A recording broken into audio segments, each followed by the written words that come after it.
विद्यार्थी मित्रों, आज हम एक नई विधा के बारे में जानने वाले हैं। आज जो नई विधा है वो व्याकरण से संबंधित है। जिस विधा के बारे में हम जानने वाले हैं उसका नाम है विशेषण। विशेषण को जानने से पहले मैं आपको एक बात बताऊं कि पिछले वीडियो में हमने सर्वनाम और संज्ञा के बारे में जाना था, समझा था। संज्ञा मतलब किसी वस्तु, किसी व्यक्ति, किसी प्राणी या किसी भाव को दिया गया जो नाम होता है वो संज्ञा। संज्ञा के स्थान पर प्रयोग किए जाने वाले, विकल्प के रूप में प्रयोग किए जाने वाले शब्द को हम कहते हैं सर्वनाम। अब हम आज जानने का प्रयास करेंगे कि जब संज्ञा या सर्वनाम जो शब्द होते हैं उसकी जब विशेषता बताई जाती है, जब उसकी खासियत बताई जाती है, तो उसकी विशेषता बताने वाले शब्द को ही हम कहते हैं विशेषण। यानी परिभाषा के रूप में, साधारण रूप से आप क्या समझ लेना है आपको कि संज्ञा या सर्वनाम की विशेषता बताने वाले शब्द को विशेषण कहते हैं। मतलब ऐसा कोई शब्द होता है जो संज्ञा है या हो सकता है वो सर्वनाम है, उसकी विशेषता बताई जा रही है। जब विशेषता बताई जाती है तो विशेषता बताने वाला जो शब्द वाक्य में आता है उस शब्द को हम विशेषण कहते हैं। उदाहरण के रूप में अगर देखेंगे तो उदाहरण देखिए, यहाँ पर है उदाहरण, राधा सुंदर है। राधा सुंदर है। राधा सुंदर है। इस वाक्य में आपको दिखाई देगा कि यहां पर कर्ता के रूप में, कर्ता यानी संज्ञा या सर्वनाम, कर्ता यानी संज्ञा या सर्वनाम, तो यहां पर संज्ञा जो है यहां पर प्रयोग हुई है राधा, ये संज्ञा है, ये संज्ञा है। और यहां पर जो सुंदर शब्द है वो क्या कार्य कर रहा है? सुंदर शब्द ये राधा जो लड़की है उसकी विशेषता बताने का प्रयास कर रही है। मतलब राधा जो संज्ञा है उसकी विशेषता बताने का काम ये सुंदर शब्द कर रहा है, इसलिए सुंदर शब्द जो है विशेषण है। ये जो सुंदर शब्द है वो विशेषण कहलाया जाता है। तो आप समझ चुके हैं, संज्ञा या सर्वनाम की विशेषता बताने वाले शब्द को विशेषण कहते हैं। और विशेषण जिसकी विशेषता बताता है, विशेषण जिसकी विशेषता बताता है उसे विशेष्य कहा जाता है, उसे विशेष्य कहा जाता है। मतलब संज्ञा या सर्वनाम की विशेषता बताने वाले शब्द को विशेषण कहते हैं, और विशेषण शब्द जिस शब्द की विशेषता बता रहा है उसे विशेष्य कहा जाता है। तो यहां पर विशेषण हुआ सुंदर, विशेषण है, विशेषण है, और विशेष्य कौन सा है? राधा। राधा ये क्या है? विशेष्य है। राधा ये जो है यहाँ पर विशेष्य के रूप में प्रयोग हुई है। तो आपको ये इतना समझ लेना है, संज्ञा या सर्वनाम की विशेषता बताने वाले शब्द को विशेषण कहते हैं, और विशेषण जिसकी विशेषता बताता है विशेष्य होता है। मतलब विशेष्य किसके कौन रहेंगे? सिर्फ विशेष्य में जो है सिर्फ और सिर्फ संज्ञा और सर्वनाम शब्द ही आएंगे, क्योंकि संज्ञा या सर्वनाम की ही विशेषता बताई जाती है। तो इस तरह से हम आगे बढ़ते हैं और विशेषण के अन्य भेदों के बारे में, उनके प्रकारों के बारे में जानते हैं। तो आपको बता दूं कि विशेषण की जो है मुख्यतः 4 भेद होते हैं, और उन 4 भेदों में से 2 भेदों के 2 उपभेद भी होते हैं। इस तरह से आज हम यहाँ पर जो है मुख्य और उप सब मिलाकर 8 भेदों के बारे में जानने वाले हैं। पहला भेद है गुणवाचक विशेषण। गुणवाचक विशेषण। गुणवाचक विशेषण, जिस तरह से शब्द है गुणवाचक, उससे आपको यह बोध होता हो रहा होगा कि सिर्फ गुणों की जानकारी देने वाला विशेषण मतलब गुणवाचक विशेषण। तो इतना सीमित अर्थ उसका नहीं है। गुणवाचक विशेषण मतलब संज्ञा या सर्वनाम की विशेषता बताई जा रही है, लेकिन वो विशेषता गुणों को लेकर बताई जा रही है, वो विशेषता दोषों को लेकर बताई जा रही है, वो विशेषता रंगों को लेकर बताई जा रही है, वो विशेषता दशा के और अवस्था के बारे में बताई जा रही है। तो ये सभी विशेषता बताने वाले जो शब्द होते हैं, जो विशेषण शब्द होते हैं, वो गुणवाचक विशेषण के अंतर्गत आते हैं। गुण अगर देखा जाए तो हम जो उदाहरण के रूप में अगर गुणों के बारे में एक उदाहरण देखेंगे तो पहला उदाहरण है शिवाजी महाराज। शिवाजी महाराज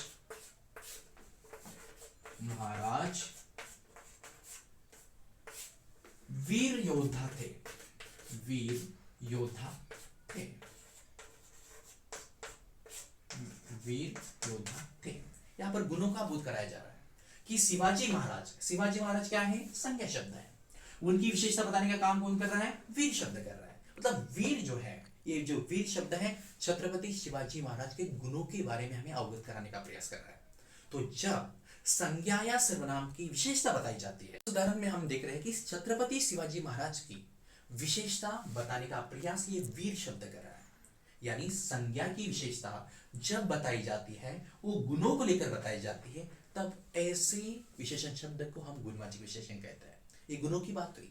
इसके बावजूद अगर ऐसा भी वाक्य होता कि राहुल बहुत कंजूस लड़का है, कंजूस ये उसकी विशेषता नहीं है, मतलब वो विशेषता है लेकिन वो उनका गुण नहीं है, तो दोष है। लेकिन दोष होने के बावजूद भी कंजूस शब्द जो है वो गुणवाचक विशेषण के अंतर्गत ही आता है। मतलब किसी भी संज्ञा या सर्वनाम की विशेषता बताई जा रही है, चाहे वो गुणों को लेकर बताई जा रही है, चाहे वो आकार को लेकर बताई जा रही है, चाहे वो अवस्था को लेकर बताई जा रही है, चाहे वो दोषों को लेकर बताई जा रही है या दशा के लेकर बताई जा रही है, तो सभी ये जो विशेषण शब्द है ये गुणवाचक विशेषण के अंतर्गत आते हैं। अगला जो विशेषण का भेद है वो है संख्यावाचक विशेषण। संख्यावाचक विशेषण,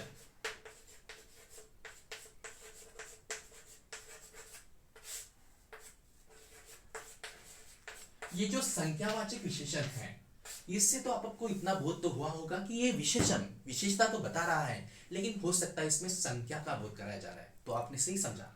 आप ये समझ लीजिए कि संज्ञा या सर्वनाम की विशेषता बताने का प्रयास हो रहा है, लेकिन जब वो प्रयास संख्या को लेकर हो रहा है, संज्ञा या सर्वनाम की विशेषता बताने का प्रयास किया जा रहा है, लेकिन जब वो संख्या को लेकर प्रयास किया जा रहा है बताने का, तब ऐसे संख्या का बोध कराने वाले जो विशेषण शब्द होंगे उसे कहा जाता है संख्यावाचक विशेषण।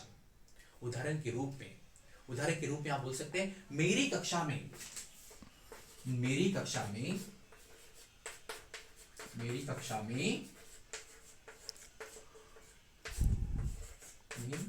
10 विद्यार्थी हैं।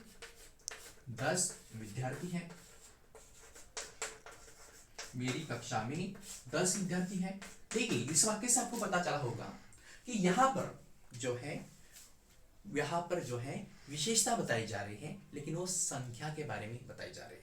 जैसे कि विद्यार्थी है, लेकिन कितने हैं? 10 हैं। तो ये 10 जो है ये संख्यावाची शब्द है, और मेरे कक्षा में कितने विद्यार्थी है उसका बोध या उसकी विशेषता कराने का प्रयास वो कर रहा है। मतलब वो 10 जो शब्द है यहाँ पर संख्यावाचक विशेषण के रूप में प्रयोग हुआ है। संज्ञा या सर्वनाम की विशेषता बताई जा रही है, लेकिन वो संख्या को लेकर बताई जा रही है। उसके बाद और भी उदाहरण देख सकते हैं आप। मेरे पास 10 रुपए है, मेरे पास 100 रुपए है। मेरे पास 100 रुपए है, तो मतलब वहां पर भी जो 100 है वो संख्यावाची विशेषण के रूप में प्रयोग हुआ है।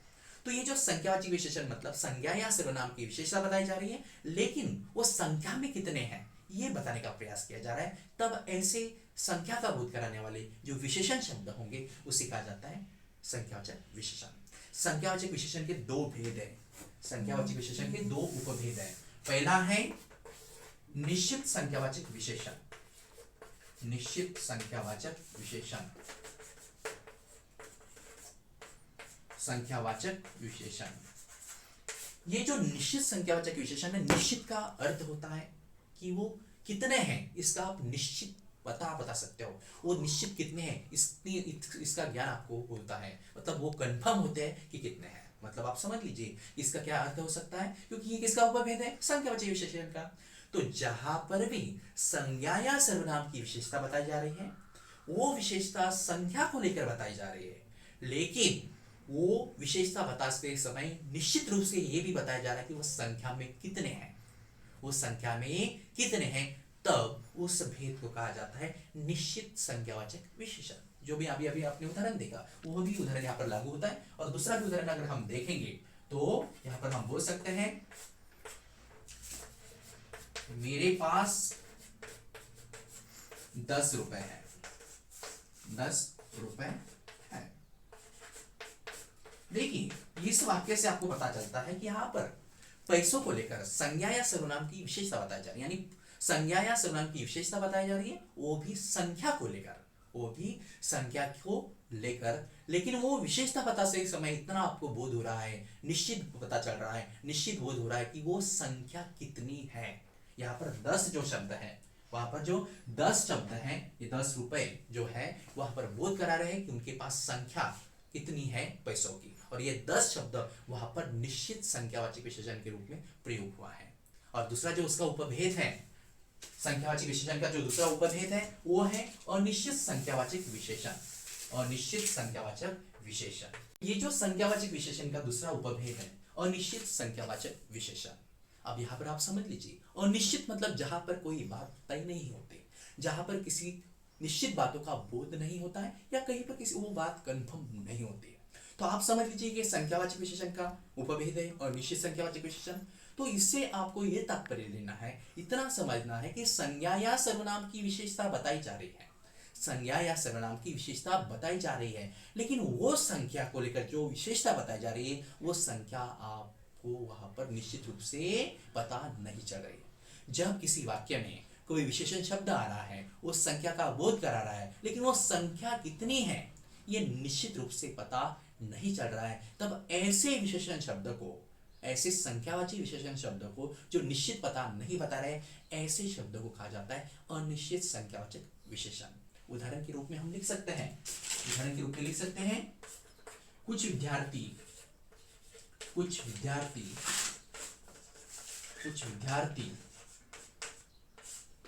मैदान में खेल रहे हैं, कुछ विद्यार्थी खेल रहे हैं,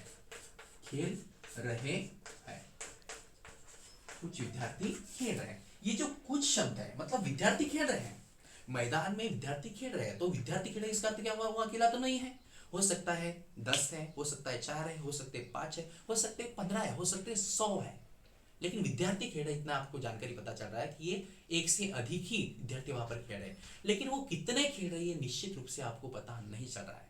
इस शब्द से, ये कुछ शब्द से आपको निश्चित ये बोध नहीं हो पा रहा है कि वहां पर कितने विद्यार्थी जो हैं वो खेल रहे हैं। तो जब संख्या का बोध कराया जाता है लेकिन वो संख्या का बोध अनिश्चित रूप से होता है, ऐसी विशेषता बताने का प्रयास जब कोई संख्यावाची शब्द करता है, विशेषण शब्द करता है, तब हम उसे कहते हैं अनिश्चित संख्यावाचक विशेषण। अनिश्चित संख्यावाचक विशेषण, विशेषण का मुख्य जो तीसरा भेद है वो है परिमाणवाचक विशेषण।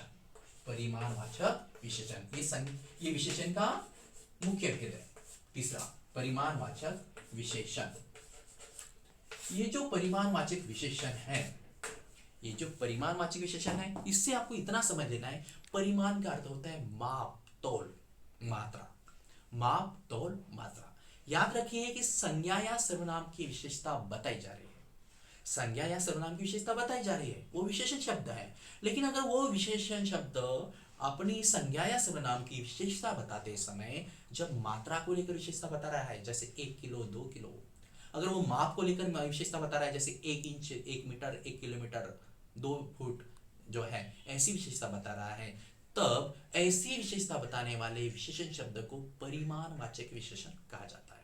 उदाहरण के रूप में आप बोल सकते हैं कि मेरे पास 10 मीटर कपड़ा है, मेरे पास 10 मीटर कपड़ा है, मेरे पास 10 मीटर कपड़ा है, मेरे पास 10 मीटर कपड़ा है। आपको इससे पता चला होगा कि संज्ञा या सर्वनाम की विशेषता बताई जा रही है। ये जो सर्वनाम शब्द है मेरे, इसकी विशेषता बताई जा रही है, और वो किसके आधार पर बताई जा रही है, माप के तौर पर बताई जा रही है। जो नाप होता है उस नाप के रूप में बताई जा रही है, बराबर है। तो मतलब यहाँ पर नाप के रूप में विशेषता बताने की वजह से ये परिमाणवाचक विशेषण में आएगा, क्योंकि यहाँ पर 10 मीटर तो है, 10 मीटर तो है, लेकिन क्या है, कपड़ा है, और ये 10 होता है, तो हम कभी भी दुकान पर जाकर कभी ऐसे नहीं कह सकते मुझे 1 कपड़ा दो, 2 कपड़ा दो, 4 कपड़ा दो, ऐसे बोल सकते क्या? अगर वो ऐसा बोल पाते तो वो संख्यावाचक में चला जाता, लेकिन ये परिमाणवाचक में है, उसका परिमाण का बोध यहाँ पर हो रहा है मीटर। हम दुकान पर जाते हैं तो कभी भी ऐसा ही बोलता है मुझे 1 मीटर कपड़ा चाहिए, 2 मीटर कपड़ा चाहिए, तो इसी वजह से ये मीटर जो है, ये मीटर जो है परिमाण का बोध कर रहा है, ये मीटर जो है माप का बोध कर रहा है, ये मीटर जो है नाप का बोध कर रहा है, और इसी वजह से ऐसे परिमाणवाचक विशेषण शब्द प्रयोग होते हैं। ऐसे शब्दों को परिमाणवाचक विशेषण कहते हैं जो मात्रा का बोध कराते हैं, या नाप का, या माप का, या तौल का बोध कराते हैं। अगर इसकी जगह पर ऐसा वाक्य होता कि 2 किलो शक्कर लाना, दुकान से 2 किलो शक्कर लाना, तो 2 और उसके बाद जो लगा हुआ किलो शब्द है, ये वहां पर परिमाणवाचक विशेषण का काम करता है, या वो परिमाणवाचक विशेषण होता। परिमाणवाचक विशेषण के भी 2 उपभेद है। परिमाणवाचक विशेषण के भी दो उपभेद हैं। पहला है उसका निश्चित परिमाणवाचक विशेषण। परिमाणवाचक विशेषण का ये पहला भेद है, निश्चित परिमाणवाचक विशेषण। आपको समझ में आना चाहिए कि जब भी संज्ञा या सर्वनाम की विशेषता बताई जा रही है, वो विशेषता परिमाण को लेकर बताई जा रही है, यानी मात्रा को लेकर बताई जा रही है, माप को लेकर बताई जा रही है, तौल को लेकर बताई जा रही है। लेकिन जब ये मात्रा वहां पर विशेषता के रूप में बताई जाती है, अगर वो निश्चित रूप से वो पता चल रही है कि वो कितनी है, तो समझ लेना वो निश्चित परिमाणवाचक विशेषण है। जैसे कि उदाहरण के रूप में आप ले सकते हैं, मुझे 1 किलो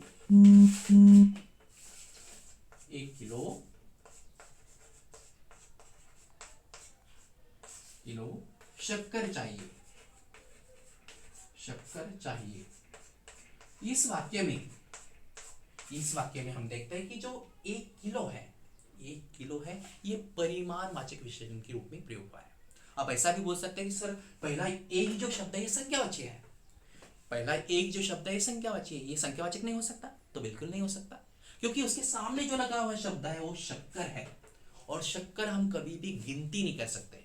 शक्कर की हम कभी गिनती नहीं कर सकते। दुकान पर जाकर आप कभी नहीं कह सकते कि मुझे 1 शक्कर दीजिए, 2 शक्कर दीजिए, 4 शक्कर दीजिए। मतलब भले ही यह संख्या यहाँ पर प्रयोग हुई है, लेकिन वस्तु क्या है?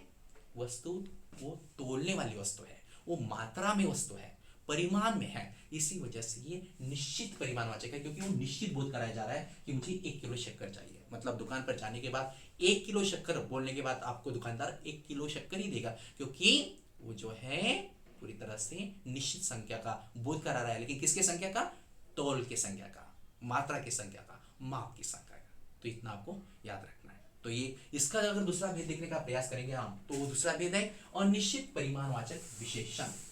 अनिश्चित परिमाणवाचक विशेषण ये उसका दूसरा उपभेद है। परिमाणवाचक विशेषण का दूसरा उपभेद है अनिश्चित परिमाणवाचक विशेषण।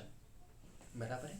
तो इस तरह से आपको समझ लेना, ये अनिश्चित है। मतलब यहां पर भी माप को लेकर, तौल को लेकर, मात्रा को लेकर, परिमाण को लेकर संज्ञा या सर्वनाम की विशेषता बताई जा रही है, लेकिन वो विशेषता बताने वाला जो विशेषण शब्द है, वो विशेषता तो बता रहा है, संज्ञा या सर्वनाम की माप, तौल, मात्रा को लेकर, परिमाण को लेकर विशेषता तो बता रहा है, लेकिन वो निश्चित रूप से कितनी मात्रा है उसकी, निश्चित रूप से कितनी माप है उसका, कितना तौल है उसका, ये बताने में वो असमर्थ है। तब समझ लेना वो क्या है, वहां पर परिमाणवाचक विशेषण है, लेकिन वो अनिश्चित परिमाणवाचक विशेषण के अंतर्गत आएगा। जैसे कि मेरे पास थोड़ी सी मिठाई है, मेरे पास थोड़ी सी मिठाई है, मेरे पास थोड़ी सी मिठाई है, थोड़ी सी मिठाई है, मिठाई है। आपको समझ चुके होंगे आप कि यहां पर जो सर्वनाम आया है उसकी विशेषता बताने का प्रयास किया जा रहा है कि उसके पास मिठाई है, उसके पास मिठाई है, लेकिन कितनी है? थोड़ी सी।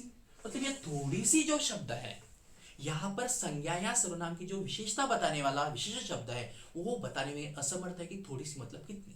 थोड़ी सी मतलब वो 1 पाव है, 1 किलो है, 50 ग्राम है, 10 किलो है, 50 किलो है, या 1 क्विंटल है। मतलब उसमें ये जो थोड़ी सी शब्द है, ये शब्द बताने में असमर्थ है कि वो उसका परिमाण कितना है, उसकी मात्रा कितनी, उसका तौल कितना है, और उसका परिमाण कितना है, कितना है, ये बताने में जब असमर्थ होता है तब उसे परिमाणवाचक विशेषण कहते हैं, और वो होता है अनिश्चित परिमाणवाचक विशेषण। मतलब संज्ञा या सर्वनाम की विशेषता बताई जाती है, लेकिन वो विशेषता परिमाण, मात्रा, तौल को लेकर बताई जाती है, लेकिन वो विशेषता बताते समय वो निश्चित मात्रा का बोध नहीं कराया जाता। तब ऐसे शब्द को, ऐसे विशेषण शब्द को अनिश्चित परिमाणवाचक विशेषण के अंतर्गत लिया जाता है। अगला जो भेद है, मुख्य भेद है विशेषण का, वो है सार्वनामिक विशेषण। चौथा जो भेद है वो है सार्वनामिक विशेषण। ये अंतिम भेद है, ये है सार्वनामिक विशेषण। अब देखिए, सार्व और नामिक, यहां पर सर्वनाम और नाम ऐसे दो शब्दों का मेल हमें सुनाई देता है या समझ में आता है, ध्वनि से हमें पता चलता है। तो ऐसा ही कुछ उससे संबंधित ही उसका भावार्थ है और उसके अनुसार ही उसका नियम है वहां पर विशेषण बनने का, प्रयोग होने का। याद रखिए, जब वाक्य में ये जो सार्वनामिक विशेषण है, इससे समझ लेना है आपको क्या होता है कि वाक्य में संज्ञा प्रयोग हुई रहती है, वाक्य में संज्ञा होती है, लेकिन संज्ञा के पहले सर्वनाम लगकर आता है। जिस वाक्य में संज्ञा के पहले सर्वनाम लगकर आता है, वो सर्वनाम संज्ञा की तरफ संकेत करता है, इशारा करता है, और उसी के साथ वो जो सर्वनाम होता है वो विशेषण का भी काम करता है, यानी संज्ञा की भी विशेषता बताता है। मतलब जिस वाक्य में सर्वनाम दो काम करता है कि वो सर्वनाम भी होता है और वो विशेषण भी बनता है, वो संज्ञा की विशेषता भी बताता है, और वो उस स्थान पर रहता है जहां पर संज्ञा हो, उसके पहले स्थान पर उसका स्थान होता है, या उसके पहले वो वहां पर लगकर आता है। जैसे उदाहरण के रूप में अगर हम देखना चाहेंगे तो उदाहरण हो सकता है कि यह लड़का बहुत होशियार है, यह लड़का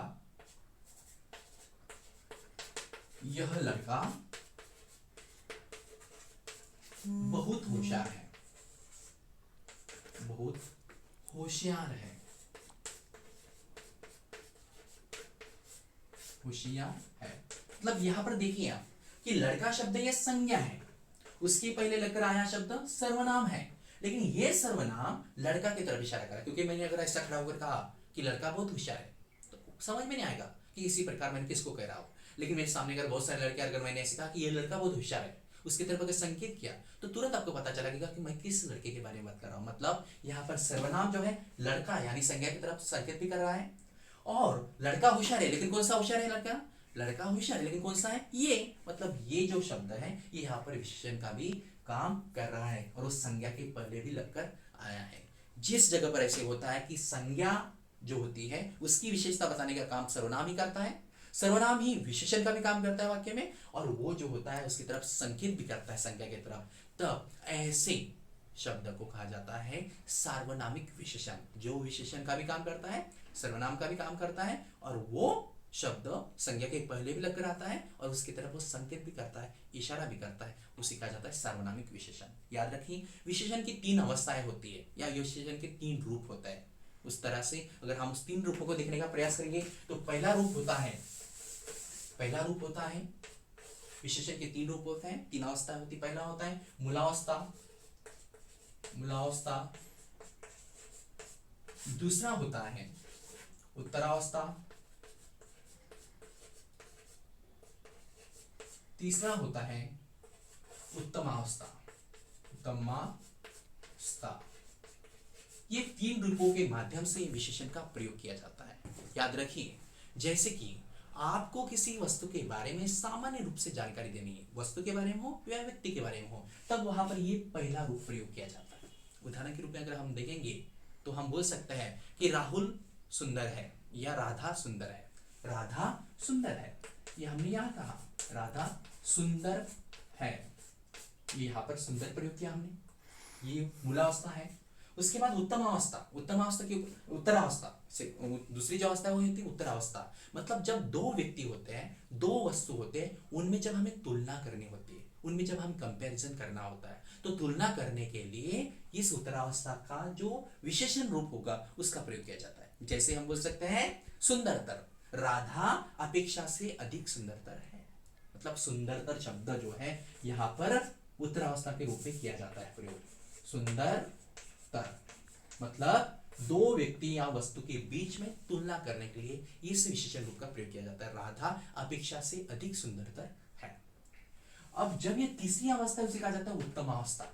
उत्तमावस्था मतलब जब कोई एक वस्तु या व्यक्ति अन्य सभी वस्तुओं से, अन्य व्यक्तियों से सबसे श्रेष्ठ है, ये हमें बताने की आवश्यकता पड़ती है। सर्वश्रेष्ठ है, सबसे बढ़िया है, उसके जैसा कोई नहीं, जब ये बताने की आवश्यकता पड़ती है तब ये उत्तमावस्था का हम प्रयोग करते हैं। मतलब कोई एक वस्तु या कोई व्यक्ति अन्य सभी व्यक्ति या अन्य सभी वस्तुओं से सबसे श्रेष्ठ है, सबसे अलग है, सबसे विशेष है, सबसे उच्च कोटि का है, ये बताने के लिए हम इस उत्तरावस्था का क्या करते हैं, उत्तमावस्था का क्या करते हैं, प्रयोग करते हैं विशेषण का। और वो है सुंदर मूलावस्था, उत्तरावस्था सुंदरतर, और उत्तमावस्था है सुंदरतम। सुंदरतम हम बोल सकते हैं कि राधा अन्य सभी लड़कियों से सुंदरतम है, अन्य सभी लड़कियों से सुंदरतम है, मतलब उस अकेले को सबसे अलग, सबसे श्रेष्ठ बताने का प्रयास इस विशेषण शब्द से किया जा रहा है। ऐसी विशेषता जब बताई जाती है, इस तरह से यहाँ पर जो है उत्तमावस्था मतलब अन्य से सबसे श्रेष्ठ है, ये बताने के लिए सुंदरतम यानी इस मूलावस्था, ये उत्तमावस्था का प्रयोग किया जाता है। इस तरह से विशेषण को आज हमने जानने का प्रयास किया। अब हम ये जानते हैं कि जो शब्द अलग अलग माध्यम से होता है, चाहे वो संज्ञा हो, चाहे वो सर्वनाम हो, चाहे वो क्रिया हो, चाहे वो अव्यय हो, संज्ञा, सर्वनाम, क्रिया और अव्यय शब्द को लेकर उसके अंत में प्रत्यय जोड़कर आप उसे विशेषण बना सकते हो। जैसे संज्ञा को लेकर, संज्ञा शब्द अगर आप लेंगे, जैसे भारत है संज्ञा, भारत, अगर इसमें प्रत्यय लगाएंगे य, तो विशेषण शब्द बनेगा भारतीय, भारतीय। इस तरह से ये संज्ञा में प्रत्यय लगाकर भी आप वहां पर क्या लगा सकते हो, क्या बना सकते हो, वहां पर आप विशेषण शब्द बना सकते हो। उसके बाद सर्वनाम को लेकर भी बना सकते हो, सर्वनाम को लेकर भी, जैसे मैं, उसमें उसका बन जाएगा मेरा, मतलब आप प्रत्यय लगा। उसके बाद जो है क्रिया को लेकर भी हम वहां पर विशेष शब्द बना सकते हैं, क्रिया को लेकर भी, जैसे कि क्रिया को लेकर बनेगा खेल, उसके बाद उसका बनेगा खिलाड़ी, और अंतिम जो है वो पूरी तरह से क्रिया के बाद जो अंतिम है वो है अव्यय को लेकर, अव्यय को लेकर भी आप जो है यहाँ पर विशेषण बना सकते हैं। जैसे ऊपर, तो उसका बनेगा ऊपरी। इस तरह से हमने आज देखने का प्रयास किया कि संज्ञा या सर्वनाम की विशेषता बताने वाले शब्द को विशेषण कहते हैं। विशेषण के हमने 4 भेद देखे, सार्वनामिक विशेषण, परिमाणवाचक विशेषण, संख्यावाचक विशेषण, गुणवाचक विशेषण। परिमाणवाचक विशेषण और संख्यावाचक विशेषण के हमने 2 उपभेद देखे, निश्चित और अनिश्चित। तो इस तरह से इस विशेषण के माध्यम से आपको ये समझ लेना है कि संज्ञा या सर्वनाम की विशेषता बताने वाले शब्द को विशेषण कहते हैं। धन्यवाद।